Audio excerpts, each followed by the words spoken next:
وانت هناك، ايوه انت، وانت قاعده بتسمعيني كده وهو قاعد جنبك، اختبري حنيته عليكي. ها؟ اه، اختبري حنيته عليكي.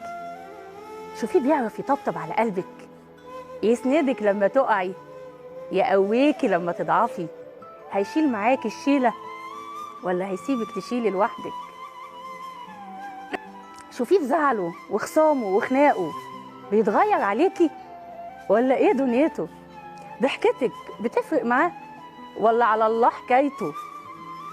شوفيه في كل حالاته وابعتي قوليلي عملتي ايه، وان نجح في الاختبار نزلي له حاله واتس وقولي له فيها ما بحبش حد الا انت، ولا نفسي كمان يا حياتي، من بعد ما حبك وحده غطى على حبي لذاتي. ياه، يهزمنا المهذبون ولو كانت حجتنا اقوى.